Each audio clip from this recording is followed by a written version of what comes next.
മഹാലക്ഷ്മി സീരിയലിന്റെ റിവ്യൂയിലേക്ക് എല്ലാ കൂട്ടുകാർക്കും സ്വാഗതം. അങ്ങനെ മഞ്ജു ആണെങ്കിൽ വളരെ വിഷമത്തോടു കൂടി ഏട്ടത്തിക്ക് എന്തെങ്കിലും സംഭവിച്ചിട്ടുണ്ടോ എന്നറിയാൻ വേണ്ടി ഫോണിൽ വിളിക്കുന്നുണ്ട്. അങ്ങനെ മഹാലക്ഷ്മി ഫോൺ എടുക്കുമ്പോൾ ഹലോ മഞ്ജു എന്നെല്ലാം ചോദിക്കുമ്പോൾ വളരെയേറെ സന്തോഷത്തോടെ മഞ്ജു ചോദിക്കുന്നുണ്ട്, ഏട്ടത്തിക്ക് കുഴപ്പമൊന്നും ഇല്ലല്ലോ എന്ന്. അപ്പോൾ മഹാലക്ഷ്മി ചോദിക്കുന്നുണ്ട്, എനിക്ക് കുഴപ്പമുണ്ടാകുന്നു നിന്നോട് ആരെങ്കിലും പറഞ്ഞായിരുന്നോ എന്ന് ചോദിക്കുന്നു.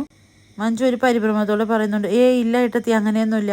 പിന്നെന്താ നീ അങ്ങനെ എന്നോട് ചോദിച്ചതെന്ന് മഹാലക്ഷ്മി പറയുന്നുണ്ട്. പെട്ടെന്ന് എന്നെ വിളിച്ചിട്ട് എന്തെങ്കിലും കുഴപ്പമുണ്ടോ എന്നെല്ലാം ചോദിക്കുമ്പോൾ അതിലെന്തോ ഒരു കുഴപ്പമുണ്ടെന്നല്ലേ കരുതാനെന്ന് പറയുമ്പോൾ മഞ്ജു പറയുന്നുണ്ട്, ഏട്ടത്തി ഒന്ന് ഓക്കെ ആണോ എന്നറിയണമായിരുന്നു, അതുകൊണ്ട് വിളിച്ചതാ, എന്നാ വെക്കട്ടെ ഏട്ടത്തി എന്ന് പറഞ്ഞ് മഞ്ജു ഫോൺ വെക്കുന്നുണ്ട്. അതേസമയം സീമന്തിന് അവിടേക്ക് വരുന്നുണ്ട്. അപ്പോൾ മഞ്ജു പറയുന്നുണ്ട്, അമ്മായിയുടെ മോന് വട്ടാണ്, അയാൾക്ക് ബുദ്ധിയും വിവരവും ഒന്നുമില്ല എന്ന് പറയുമ്പോൾ സീമന്തിന് പറയും, നീ എന്താ അങ്ങനെ പറഞ്ഞത്? അവൻ എഞ്ചിനീയറിംഗ് കഴിഞ്ഞ പയ്യനെ, അവന് ബുദ്ധിയില്ലാത്തതുകൊണ്ടാണ് അവൻ എഞ്ചിനീയറിംഗ് പാസ്സായതെന്നെല്ലാം ചോദിക്കുന്നുണ്ട് മഞ്ജുവിനോട്. പൈസ കൊടുത്തല്ലേ അതെല്ലാം വാങ്ങിച്ചത്, കണ്ണേട്ടനല്ലേ അതിനുവേണ്ടി പൈസ മുടക്കിയതെന്നെല്ലാം മഞ്ജു പറയുന്നു. പക്ഷെ കണ്ണേട്ടൻ എഞ്ചിനീയറിംഗിനൊന്നും പോയില്ല, പക്ഷെ ബുദ്ധിയുണ്ട്, കണ്ണേട്ടന്റെ അരയ്ക്ക് താഴോട്ടാണ് തളർന്നത്, പക്ഷെ മറ്റു ചിലർക്ക് മേലോട്ടാണെന്ന് മഞ്ജു പറയാൻ കേട്ടോ.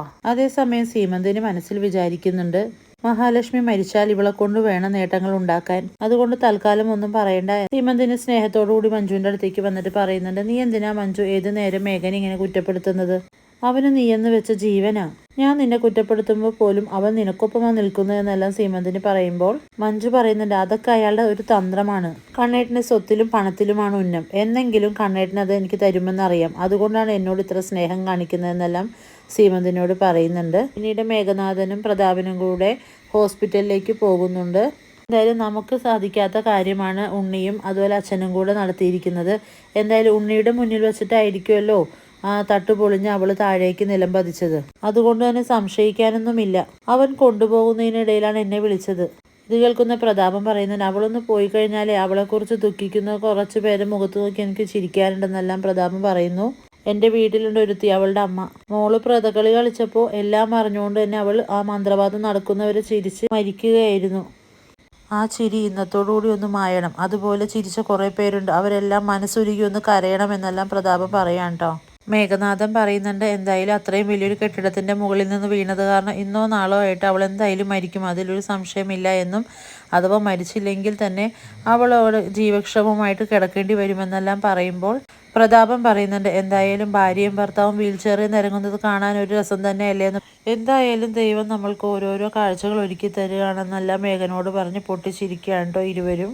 ഇതേ സമയം ഉണ്ണിയാണെങ്കിൽ വളരെ വിഷമിച്ച് സങ്കടത്തോടെ ഇരിക്കുകയാണ്. ആ സമയം അവിടേക്ക് കയറി വരുന്ന മേഘനും പ്രതാപനും ചോദിക്കുന്നുണ്ട്, ഉണ്ണിക്കുട്ട അവൾ എവിടെ, അവൾക്ക് എന്താ സംഭവിച്ചതെന്നല്ല വിശദമായിട്ട് ചോദിക്കുകയാണ്.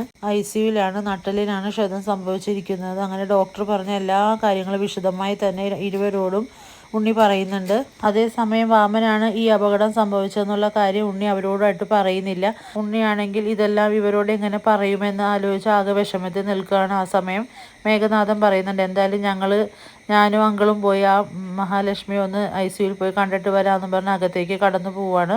അവിടെ വാമൻ കിടക്കുന്ന കാഴ്ച കണ്ട് മേഘനും പ്രതാപനും ഞെട്ടി നിൽക്കുകയാണ്. അതേസമയം പ്രതാപൻ അവിടെ നിൽക്കുന്ന നഴ്സിനോട് ചോദിക്കുന്നുണ്ട്, കെട്ടിടത്തിന് മുകളിൽ നിന്നും വീണ ആൾ എവിടെയാണെന്നെല്ലാം ചോദിക്കുമ്പോൾ നഴ്സ് പറയുന്നത്, ഈ കിടക്കുന്ന ആൾ തന്നെയാണ് കെട്ടിടത്തിന് മുകളിൽ നിന്ന് വീണതെന്നെല്ലാം പറയുന്നു. നട്ടലിനെല്ലാം നല്ല ക്ഷതമേറ്റിട്ടുണ്ട്, ഇപ്പോൾ സർജറി കഴിഞ്ഞ് ഇവിടെ കിടത്തിയിട്ടുള്ളൂ. അങ്ങനെ എല്ലാ കാര്യങ്ങളും വിശദമായിട്ട് തന്നെ നഴ്സ് ഇവരോട് പറയുന്നുണ്ട്. ആ കാഴ്ച കണ്ട് ആകെ നെട്ടിത്തെരിച്ച് നിൽക്കുകയാണ് പ്രതാപനും അതുപോലെ മേഘനാഥനും. അങ്ങനെ ICUവിൽ നിന്നും പുറത്തിറങ്ങുന്ന വാമദേവനും പ്രതാപനും ഉണ്ണിയോട് വിശദമായി കാര്യങ്ങളെല്ലാം ചോദിച്ചറിയാണ്. അവിടെ നടന്ന കാര്യങ്ങളെല്ലാം ഉണ്ണി ഇവരോട് പറയുന്നുണ്ട്. ആ തട്ടിൽ ചവിട്ടിപ്പോയ മഹാലക്ഷ്മിക്കും ബാലചന്ദ്രൻ സാറിനും ഒരു കുഴപ്പവും സംഭവിച്ചില്ല എന്നും, അതിനുശേഷം അമ്മാവൻ ആ തട്ടിൽ ചവിട്ടിയപ്പോൾ തട്ട് തകർന്ന് വീഴുകയായിരുന്നു എന്നുള്ള കാര്യമെല്ലാം ഉണ്ണി പറയാണ്.